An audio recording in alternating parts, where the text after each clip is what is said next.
If you clicked on this video, chances are you're looking to purchase your new 2500 HD, or the dealer has thrown you the keys and the owner's manual and sent you on your way. Well, not here. So in this video, we'll be covering some of the very valuable information that you guys should know before you drive away in your new 2500. Okay guys, so the very first thing you need to know before you purchase your big 2500 is what GVM you want to register your vehicle as. But what is GVM? GVM is gross vehicle mass. So that is how heavy you can make this big girl. So now you know what GVM is, we'll give you two options before you purchase. NB1 registration, which is limited to a 4499 kilogram GVM, or a NB2 registration, which is limited to a 5148 kilogram GVM. So quite a significant difference. Okay, so let's give you a rundown of some of the pros and cons of NB1 versus NB2 registration. Okay, so let's talk about the pros of NB1 registration. Now, the pros for NB1 is you get to do 110 kilometers per hour everywhere in Australia. You can have a blood alcohol limit of 0.05. You also do not have to abide by truck signs or truck laws. Your registration check is not every single year, and your registration is also cheaper, and your insurance may also be cheaper as well. But the cons of NB1 registration is to how many kilograms you can put in the back of your vehicle. So let's talk about NB2 registration and what the pros and cons of NB2 registration is. So NB2 registration, we now need a new license. We have to upgrade our driver's license to a light rigid. Now that also brings along bigger fines, as because we've stepped up into a truck class now. We also, get away! We also have to abide by the truck laws and speed limits. Our kilometers per hour is limited to 100, but changes in every single state. So now it's confusing. Our blood alcohol limit is limited to 0.00, but that changes from state to state as well. So there is a lot to consider with NB1 versus NB2, but ultimately it depends on the type of vehicle you want to build to what NB you should pick. So to put it quite simply is, if you were to pick an NB1 registration, it's more suited for your tradies chucking a few tools in the back, the average person going away for a weekend, or just hooking up a standard caravan and towing it to wherever the hell you want to go. But our NB2 class is more suited for the people that want to run big lift kits, big suspension, put a big canopy on the back, put a big bull bar on it, go wherever the hell you want, and you can be fully legal towing a massive caravan. So that's what you guys need to weigh up before you even think about purchasing one of these big rigs. Okay, let's talk insurance. So insurance, for a start, will be different for every person and every vehicle, may they be big or small builds. So we've actually had 3 different insurance companies, and we'll talk about them a little bit. We've had Budget Direct, Shannon's Insurance, and Club 4x4. Now, the thing you need to consider with your build and insurance is what you want to do, because some insurance companies will be extremely limited on their coverage. Some insurance companies you're not allowed to travel with. Some insurance companies you're not allowed to have big lifts and suspension with. So let's talk about the 3 that we have personally used. Budget Direct is a little man you may see on TV that doesn't insure Captain Risky. Now, when we got insurance with them, they were great to deal with at the start, but once we wanted to make it a more modified vehicle like we have now, they didn't want to cover us for anything over a 2-inch lift, so they were gone. Then we moved to Shannon's Insurance. We had the big lift, GVM upgrade, the big setup. They were happy to cover us as long as the vehicle was garaged every night and we did not travel Australia. And as you guys know, we travel Australia, so them ones are gone. So then that has moved on to now Club 4x4. Now these guys have been great to deal with. They cover you anywhere in Australia as long as you are allowed to be there. They will cover your vehicle and all modifications as long as all the modifications are legal. They also cover towing, although we have not had to be towed, so we do not know about that. They are also a bit more expensive than the other competitors, but it is cheaply to buy a yearly insurance than what it is to buy a monthly insurance.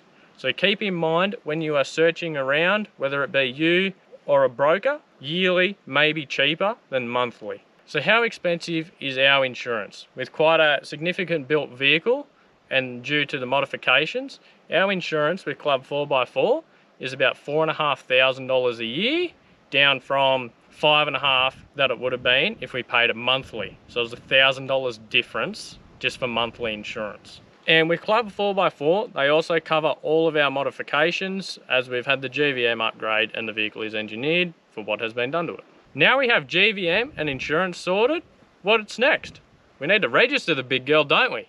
So let's talk about registration. Okay, now let's talk a bit more about registrations. Now this one can be a little bit tricky because state by state is different. Now, if you chose to purchase an NB1 registered vehicle, so the smaller GVM, you guys that will drive away off the showroom floor won't have to have an inspection for 5 years, or maybe not at all, depending what state you're in. But if you chose the National Heavy Vehicle NB2 registration like we did, we have to get an inspection every year, and the cost is also more significant than NB1 registration. So for our yearly registration in New South Wales, we pay $1,200 a year for a light truck registration, but because we've got a custom number plate, that is $500 a year extra.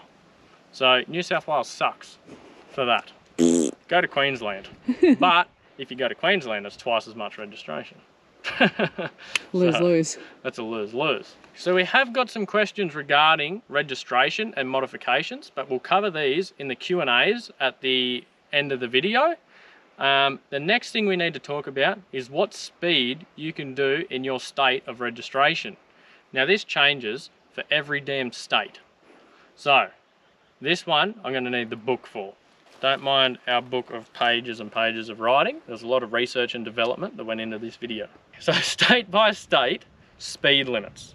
Now, if you decided to register in New South Wales with an NB2 registration, that's what these speeds are for, all NB2 speed limits, 100 kilometers per hour in New South Wales. South Australia, you're allowed to do 110 kilometers per hour. Queensland, you are allowed to do 110 kilometers per hour. Western Australia, you are allowed to do 110 kilometers per hour. Victoria, you are only allowed to do 100 kilometers per hour. Northern Territory, you are only allowed to do 100 kilometers per hour. So why the hell do we have a national heavy vehicle plate if the speeds are different in every state? So with your speed limits that I've just listed, if your vehicle is registered in a state that, say, let's go Queensland for example, you're allowed to do 110, and you want to go to New South Wales, no, you cannot do 110 in New South Wales. You have to do the state by state speed limit, and this is where it gets quite confusing. Okay, finishing up with our confusing speed limit state by state, let's talk about the towing speed limit. Now, rule of thumb, if you do 100 kilometers per hour in every state, you are safe. The only state that you can tow at 110 kilometers per hour is with Queensland. So I don't know why Queensland's get it better. But we can't find any other information to say otherwise. So no, we have checked all the government websites, tried to get the most accurate information that we can. So, and that's all we could find. Queensland, you guys, 110, towing or not towing, up it. But you should do 100. The other thing state by state is your blood alcohol limit, and I'm going to have to read back on this booklet. So let's talk about state by state blood alcohol limits. Now we're covering NB2 registration because light vehicle you are allowed 0.05. So light rigid, it changes. And now I have to read my book again.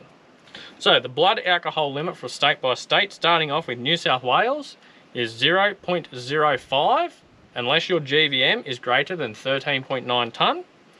Queensland, for some reason you guys can speed but you aren't allowed to drink. So you guys are limited to 0.00 after 4.5 tonne GVM. Western Australia, you guys are 0.05 blood alcohol. So Victoria, you guys are 0.0 once over 4.5 tonne GVM. South Australia, for some reason, you guys are allowed to be 0.05, some of the craziest drivers on the road, mind you, unless over 15 tonne. Northern Territory, 0.05. I know you guys love a drink, unless over 15 tonne as well. So why is every state different? We have no idea. Thank you, the government. So if you like a bit of alcohol, you can't drink and drive, unfortunately, in most states. Okay, so the next thing you guys might want to know about your vehicle after you purchase it is tow mode. And how do we use tow mode? But to cover this, we're going to have to take a look inside the vehicle. So now you're in the hot seat of your vehicle and you've just hooked up to your big caravan or your big trailer. You need to know what tow mode does and why it's a very valuable thing while you're towing your trailers. So tow mode, what it does, it reduces your transmission temperatures by not lugging down the transmission as much as if it was not in tow mode. For example, you're pulling up a big hill, you've got a heavy load on the back. Without tow mode on, our vehicle will go down to almost 1,000 RPM before it changes up a gear, lugging it down quite low, blowing out a bit of soot.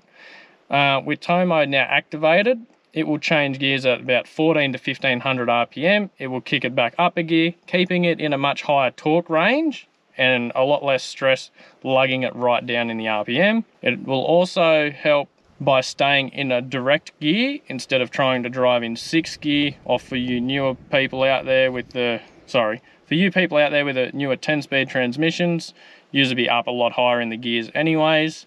So for ours, we are limited to 5th gear while in tow mode instead of 6th gear, just keeping it a bit easier on the transmission, keeping everything a bit cooler. The other benefits are setting up your trailer system in your dash and adjusting your trailer brakes correctly if you have electronic trailer brakes. So we'll just take a look at our little control panel just here. Once you hook up to your vehicle, you will have these squeeze buttons, depending on year model of vehicle as to where it will be located. So we can squeeze these in and it will give our gain on the dash. So what you need to do is when you hook up to your vehicle, squeeze these, try to drive the vehicle forward and see where your trailer brakes lock up at. So then you can actually adjust your percentage on the dash. So ours is set at 8, perfect for our caravan. So now you guys have got your tow mode sorted out and you're cruising down the highway towing your big caravan and you can feel the suspension bouncing. And the next question on your mind is suspension and your GVM upgrades. So what types of suspension can we actually get here in Australia? Because we are very limited, unlike America's options, let's cover coilovers, torsion bars, airbags, and the good old leaf springs. Okay, so bringing us up to the front of the vehicle is coilovers versus torsion bars. Now if you purchase a 2500, it will come factory with torsion bars. Now for those that don't know what torsion bars is, we'll give you a little bit of detail. You will have a chassis mounted bracket about halfway along the vehicle. You'll have a big solid bar like that will run from that bar down to your lower control arm, and it works under twisting pressure for your lower control arm to raise the height of your vehicle. May sound a little bit confusing, but it's an extremely simple and extremely reliable design. That's the reason GM have stuck with that for all these years instead of going coilovers. So let's talk a little bit about coilovers. Coilovers offer a far greater ride quality than the torsion bars do, but they also come with a far greater cost than the torsion bars do. So why would we go the coilover over the torsion bar? We want to spend $20,000 on suspension, or do we want to spend a couple just putting a lift kit into it? So we decided to go with coilovers on our vehicle. So we got the ride quality, we get a bit more adjustment and ease of adjustment out of your suspension. We also have a bit more up travel with the suspension that you can adjust quite easily. We had the torsion bars in our old setup, and because we're traveling full time, we wanted a bit more ride quality as we do a lot of kilometers and a lot of corrugated roads. There are good options with both kits now, with remote res shocks with your torsion bar setup. But for us, we went the BDS coilover. And what is the coilover? So the coilover is a shock absorber that runs down a big coil spring. So the weight of the vehicle now relies on this shock and this coil spring, whereas before the weight of the front of the vehicle relied on the big torsion bar up to that center chassis, distributing the weight a lot different to how this one is. Okay, so heading to the back of the vehicle, we want to talk about leaf springs and airbags. Now, airbags have a couple different options, but let's talk about the good old leaf springs. It's quite a simple setup. So these vehicles come factory fitted with leaf springs. So a leaf spring, if you have a look under here, you got your big spring pack that goes to your shackle at the back. The spring goes all the way up, got 2 points of contact along your chassis. Quite an old, has been around for literally like hundreds of years now, leaf springs. Old, reliable, not a lot goes wrong with them other than squeakiness. And what do we mean squeakiness? Hang here.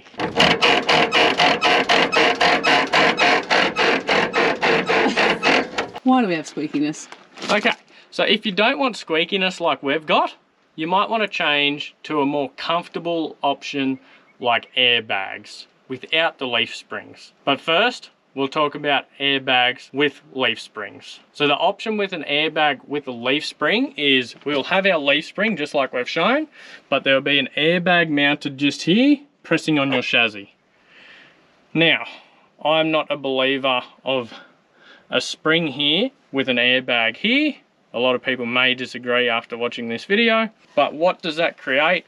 I have been a mechanic for a little while now, so I think I do have a little bit of an idea how it works. Our leaf spring is mounted to our chassis here, like this, and when it moves, the leaf spring will go up and down at the back of the shackle, moves all day long. If you put an airbag in here that's hard on your chassis, you've now created a hard point like this. Your leaf spring is trying to move with your airbag. Changes the whole design of it.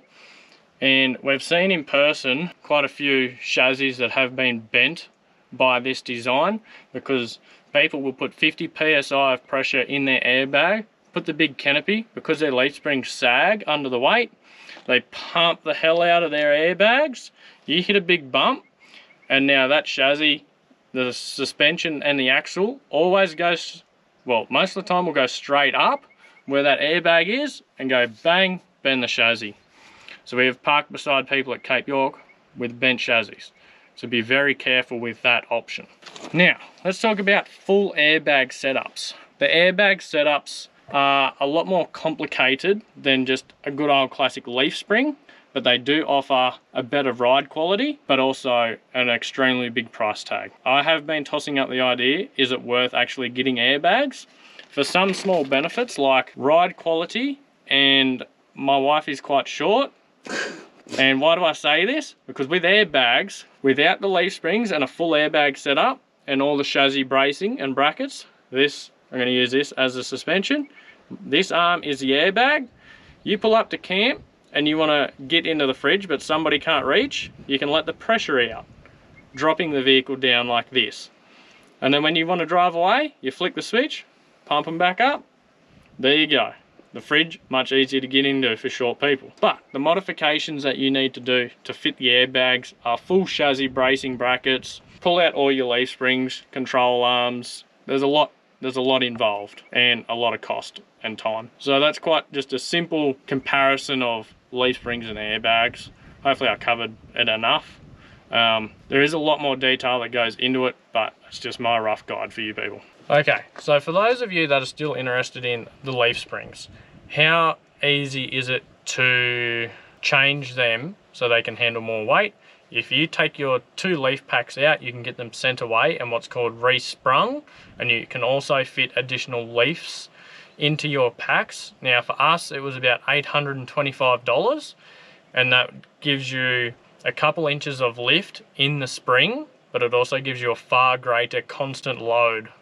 And if you want to do a big GVM upgrade, this is one of the ways they do it, is by changing the leaf springs. Now, one of the other benefits with the airbags is your ride height, will always be the same, but your pressure will change in your airbags. So you won't get the sagging like the leaf springs. So a little bit about the legal side if you decide to put a big lift kit and tyres on one of these vehicles. So we said with NB2 registration, you can get away with a lot more, but there are still limitations on what you're allowed to do. Now, one of these limiting factors is your headlight height.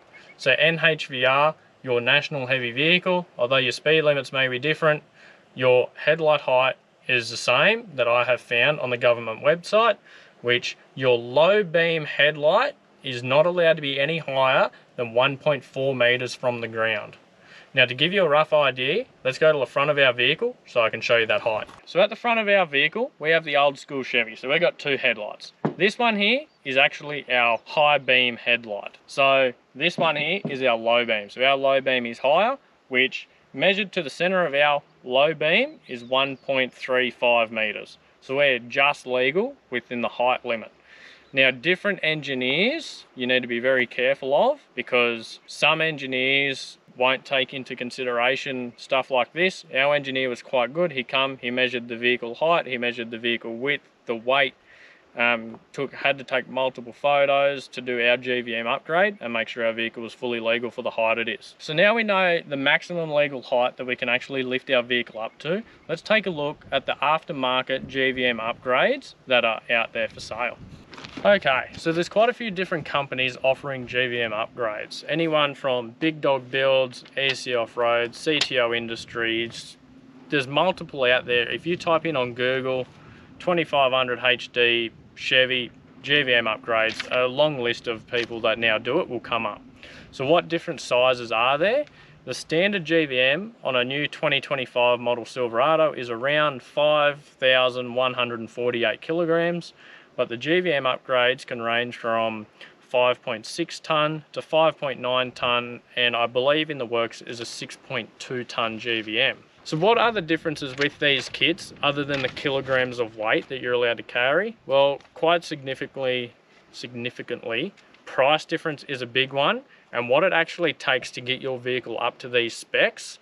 I'm not the best one to talk to for that. You'd have to go through and have a look at the website and what each individual kit offers and their engineering. Because these companies are in different states, they may have their different requirements depending on their engineers. Okay guys, so there's been a lot of talking. I'm sorry if this video has dribbled on. We're just trying to get as much information out there as we can. But it actually brings us to our Q&A segment. We put it out there on the Facebook groups for you guys to give us some questions, and we'll try and answer them as best we can. Q&As. I posted a little thing on Facebook just asking what some people might want to know about their Silverados, or if they're looking to purchase the Silverado and what they might want to know about that. Yeah. So a couple of questions and answers that we've come up with. Yeah. So the main question that we got asked was, what breakdowns have we had and the costs of those? Yes. Okay, breakdowns that we've had. We have had the oil filter, the standard oil filter seal leak, which is common in very cold conditions. So we have since upgraded to a heavy duty AC Delco oil filter. We've had a broken CV, which happened at Cape York on the old teletrack, which was due to the CV angles that we had the lift kit adjusted to. We have since rectified that problem. We've had the coolant pipe, which was when the vehicle was quite young. It was only 30,000 Ks on the vehicle, and the coolant pipe was actually ran incorrectly when it was converted, so it was rubbing on another pipe. We got that pipe fixed up, and that no longer rubs. What else have we had there? Torque converter solenoid. Torque converter solenoid was another one, which was in the transmission, so it wouldn't quite hold the power down. I wouldn't quite put the power down to the ground, and it wouldn't quite hold the gears properly, so it was always trying to let off on the throttle.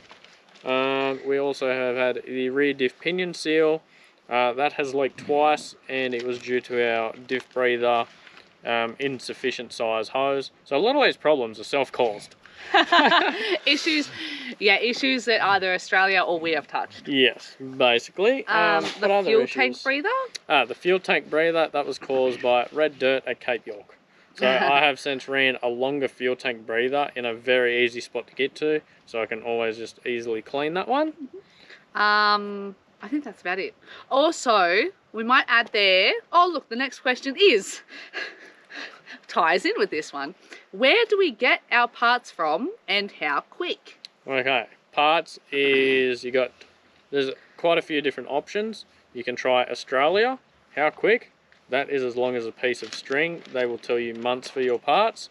How expensive? Works out to be almost 5 times more expensive. So bad. Than we use Rock Auto. Yeah.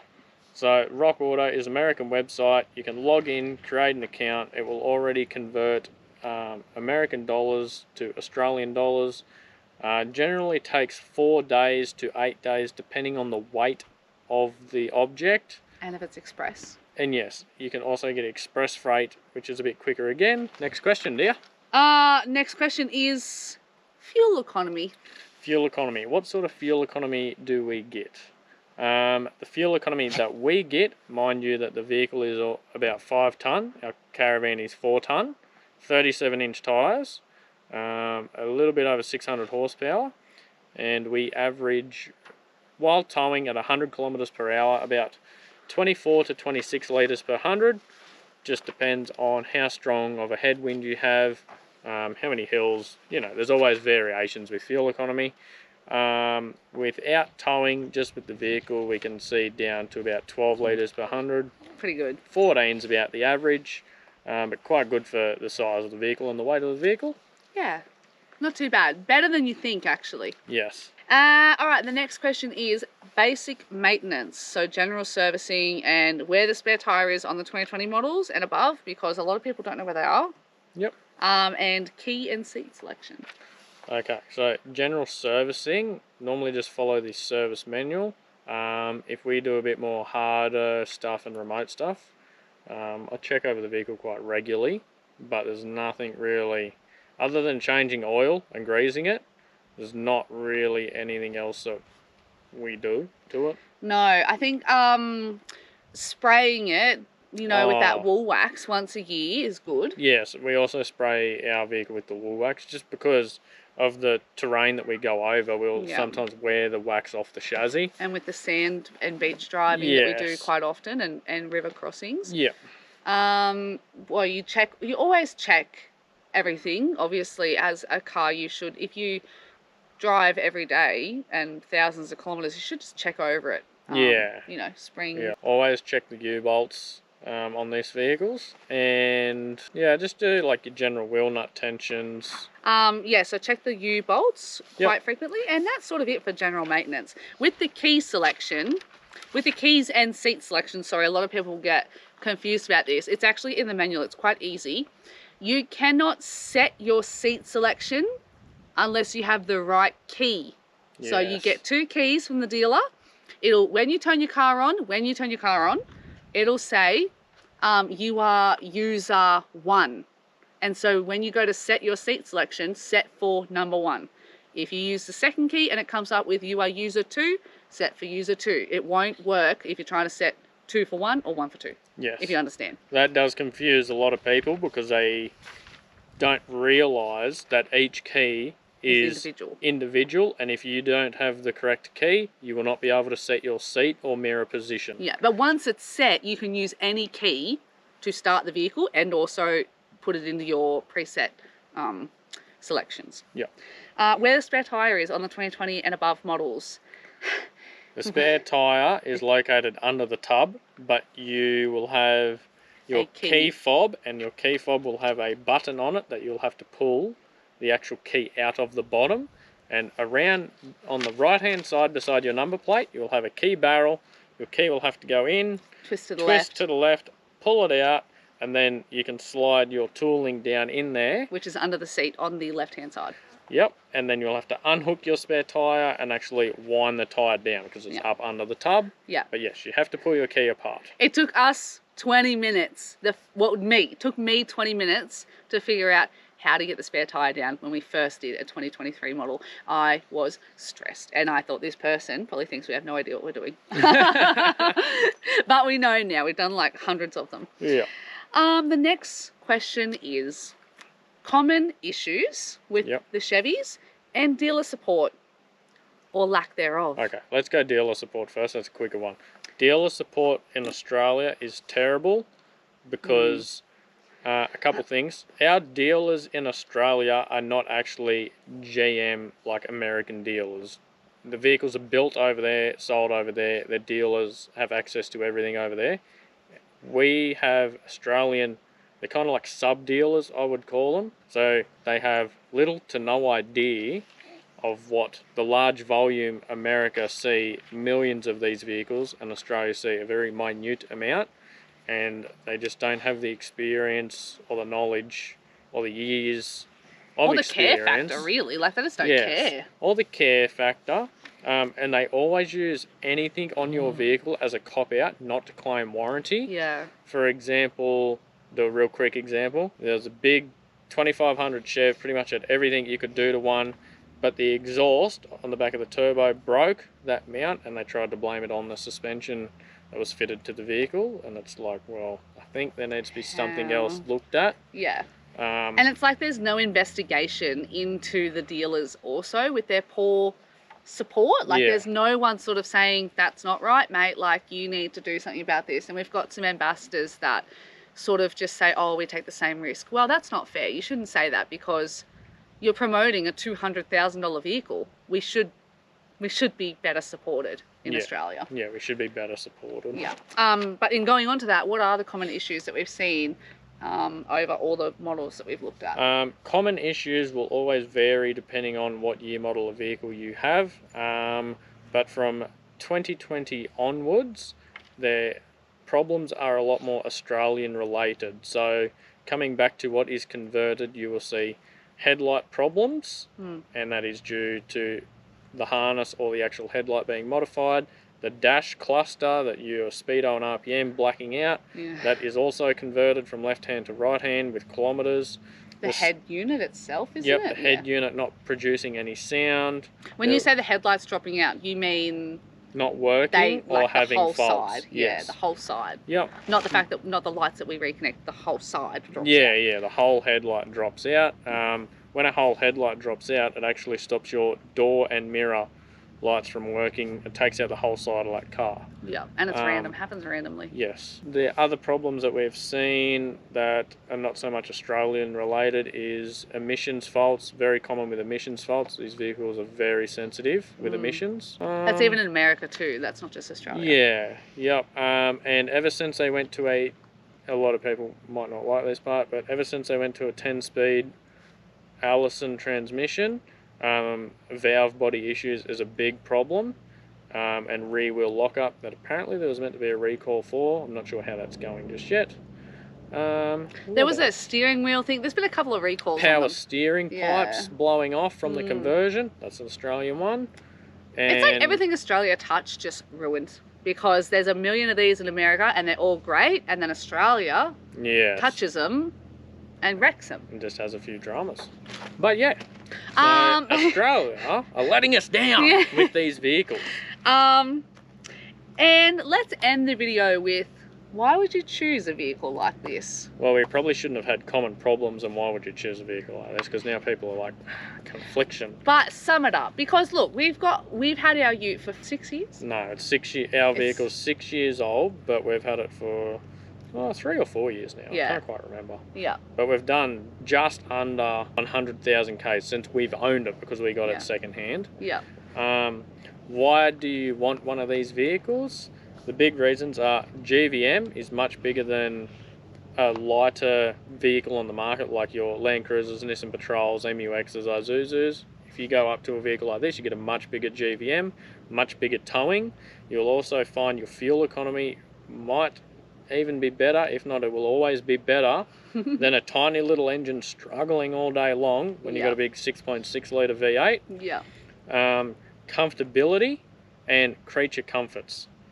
Heated seats, heated steering wheel, aircon everywhere, space, big dash, big sound system, everything in a car that should come standard. Yeah. These Cup holders. pretty much have. Handbrake that works. Yeah, a good handbrake. The cons to the vehicle is the price we pay in Australia at roughly $180,000 drive away. It is a big con, but the vehicle is converted. In America, these vehicles are like $70,000 to $80,000. Australia put their markup, their conversion in it, so we get a higher price. Obviously, comparing it to an Isuzu that you might drive away for $60,000 or $70,000 brand new, but there are a lot more pros. Yeah, I feel like the pros outweigh the cons, because these things just feel safe. They feel so safe on the road. And I feel like you can tow anything behind it, not worry, and the fuel economy is not as bad as what people think. Oh, they're big American trucks, but they go better than your Honda, babe. Like, you know? But yeah. You pull up at the set of lights and there's like a Commodore beside you and you're like, I have a pretty good chance of beating this thing. Yeah, we've raced so many people everywhere we go. Not raced, but like... Leadfoot over here. I've raced. Oh, you can't have a ute, you know, that's powerful and not race it, I think. But yeah. I think that should pretty much sum up the whole video. Hopefully we answered all the questions quite well for everybody. Yeah, and if you have any more questions, just let us know. We'll answer it in the comments. Yeah, we'll try to do our best to answer them in the comments. Or reach out to Kade on Facebook. He loves it. Yeah, I get enough messages. Nah, always. Just let us know. Yeah. But yeah, I hope you enjoyed. No, cool. Thanks if you watched this far. Love ya. Hopefully. Righto, guys. Bye. Bye.